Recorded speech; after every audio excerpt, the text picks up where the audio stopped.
欢迎来到巴巴娱乐呀频道，请订阅频道，所以大家不要错过当天最热门的新闻。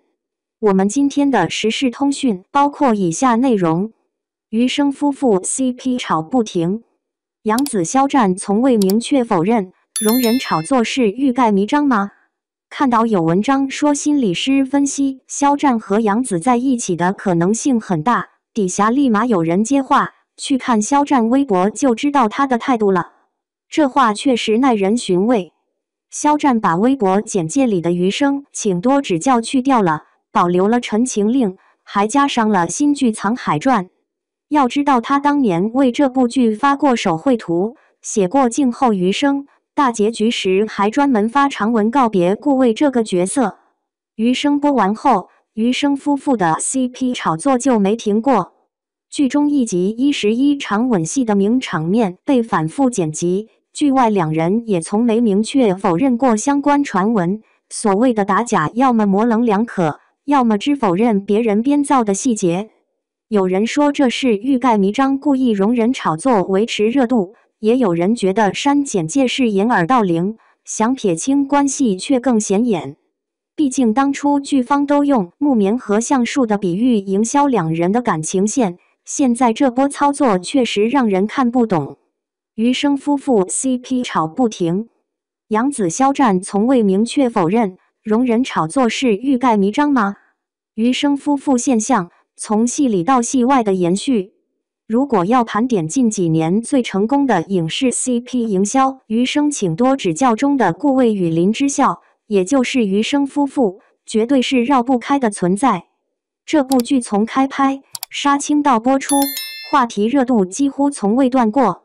两位主演肖战与杨紫，一个是顶流男神，一个是国民女星，颜值演技兼具，自然容易被观众磕出花来。剧中顾魏温柔克制，林之孝明媚可爱，两人之间的眼神交流、情绪节奏、氛围张力，几乎将恋爱脑刻进了每一帧画面。尤其那场在医院楼顶的告白戏，以及后期接连出现的吻戏，成为无数观众心中甜到发糖的经典瞬间。而这种剧中情感的外溢效应，并未随着剧情终止而消散，反倒是在现实中，杨紫与肖战的一举一动都被放大、被解读、被赋予了暧昧色彩。无论是同框的花絮、采访里的对视，还是各自社交平台上的互动时间点，都成了粉丝与吃瓜群众津津乐道的蛛丝马迹。余生夫妇不再只是剧中人设，而成了一种被市场、被舆论共同塑造出来的公众符号。从删简介到模糊回应，肖战的沉默策略。有网友指出，肖战近期悄然删除了微博简介中与余生请多指教相关的内容，仅保留了代表他事业巅峰的陈情令，并新增了藏海传。这个动作看似普通，但在粉丝眼中却是信号满满。毕竟，肖战曾在剧播期间多次提及顾魏这个角色，甚至手绘图文表达对作品的情感，写下静候余生4字。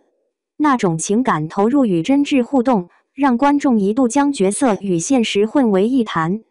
如今，删除简介的举动被部分网友解读为想与杨紫划清界限，而另一部分人则认为，这不过是艺人形象的更新与项目宣传的调整，与私人关系无关。但问题在于，肖战与杨紫两人从未明确否认过余生夫妇的暧昧传闻。无论是在采访中被问到对方，还是在社交平台被艾特提及，他们的反应都极其克制。杨紫通常以轻描淡写的语气转移话题，肖战则保持微笑不答。这种不否认不承认的态度，恰恰成了最容易让人误会的空间。心理学上，这被称为模糊化回应策略。当当事人希望维持某种舆论利益时，他们会选择在真与假之间制造模糊地带，让公众自行脑补，达到双赢效果，既不承认恋情破坏形象，又能借助 CP 热度维持曝光。欲盖弥彰还是默许营销？心理师的解读。有媒体曾邀请心理学专家分析两人的互动，认为肖战与杨紫之间的关系绝非完全疏离。从心理微表情来看，两人存在一定情感共鸣。这一说法虽然没有确凿依据，却引发了极大的讨论。事实上，娱乐圈中 CP 错觉的形成机制极为复杂，演员在拍摄过程中需要高度情绪共鸣，这种长期的亲密合作极易产生共感错位。观众则会将剧中情感转嫁到现实中，形成一种投射心理。但更耐人寻味的是，艺人团队往往也会利用这种心理预期进行话题营销。对于肖战与杨紫而言，余生夫妇已经成为一个自带流量的标签。只要双方不过度越界，适度保留暧昧，就能持续吸引话题与商业价值。这种理性暧昧的公关策略，实际上是业内的常见手段，但风险同样存在。一旦观众察觉被利用或被吊胃口，情绪反噬也会迅速爆发。前有因 CP 粉撕裂导致剧集口碑崩塌的案例，后有因艺人态度模糊引发情感欺骗的争议。因此，这种暧昧营销的边界如何拿捏，考验的不仅是团队智慧，更是公众的心理承受力。从木棉与橡树到删简介，营销反噬的必然。余生请多指教播出时，剧方曾以木棉与橡树的意象来比喻男女主的关系，温柔而独立，坚毅又温厚。这种文艺化的宣传语赢得了无数好评，也成功将剧中情感延伸为一种理想爱情的象征。然而，当现实中两位演员的行为与公众期待出现偏差时，这种符号反而会反噬。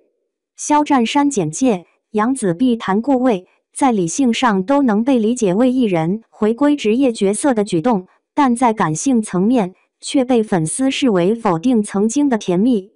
这正是 CP 幻灭心理的体现。观众在情感上已经对两人产生了代入，一旦这种幻想破裂，就会出现强烈的失落与愤怒。更复杂的是，部分营销号、饭圈大 V 会趁机放大冲突，制造撇清关系、情感决裂等极端叙事，以此获得流量。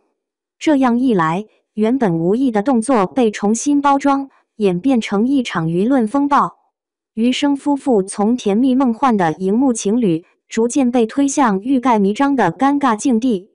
杨紫与肖战，两种截然不同的舆论气场。细看两人的社交轨迹，就能发现他们对待舆论的方式截然不同。杨紫出道早，经历多，她对网络风向极为敏感。面对绯闻，她多半以自嘲或幽默应对，比如曾在节目中调侃自己合作谁都要转一遍。这种轻松态度让她屡次化解危机，既不承认，也不激怒粉丝。肖战则属于高压型艺人，自227事件后，他与网络舆论的关系更为谨慎。他深知每一个动作都可能被无限放大，因此选择沉默，少发声，不回应。这种差异也造成了两人 CP 话题上的单边热度，杨紫依旧活跃，肖战则逐渐抽离。但这恰恰强化了神秘感，让人更容易脑补出他在刻意避嫌，他还在默默维系的情节。舆论的真空成了猜测的温床。公众心理，为何我们执着于真假 CP？ 娱乐消费的本质是情感投射。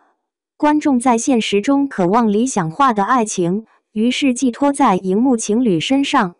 当他们看到杨紫与肖战的互动时，会在潜意识中将两人匹配化，形成一种代入式满足。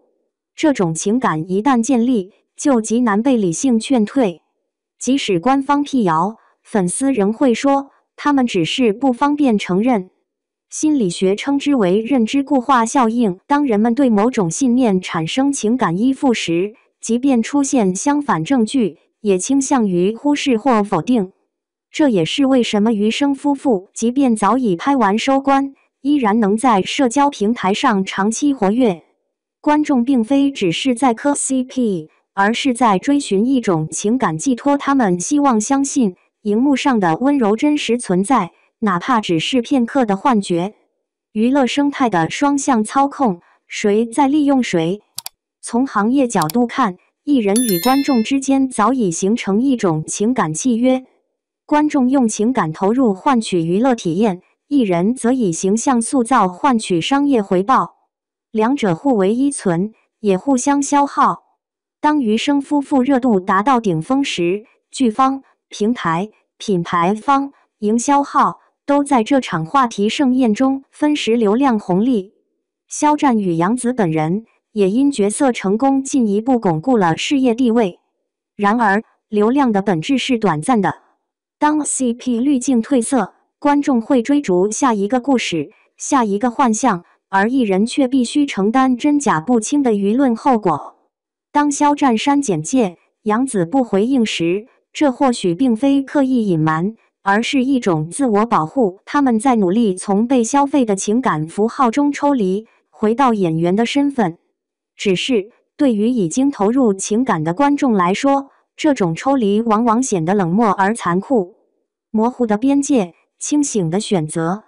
余生夫妇这对荧幕情侣，见证了一个典型的娱乐现象：当艺术创作与舆论狂欢交织，情感的边界就变得模糊。肖战的沉默，杨紫的淡然，并不一定代表有意欲盖弥彰，他们或许只是希望各自的生活重新回归平衡。而公众在面对这种真假难辨的情感投射时，也需要学会一种清醒，懂得欣赏作品里的浪漫，却不必将幻想延伸到现实。毕竟，戏如人生，但人生不是戏。当帷幕落下，我们仍应把余生夫妇留在那个光影交错的世界里，而让肖战与杨紫继续以演员的身份迎接属于他们的下一个故事。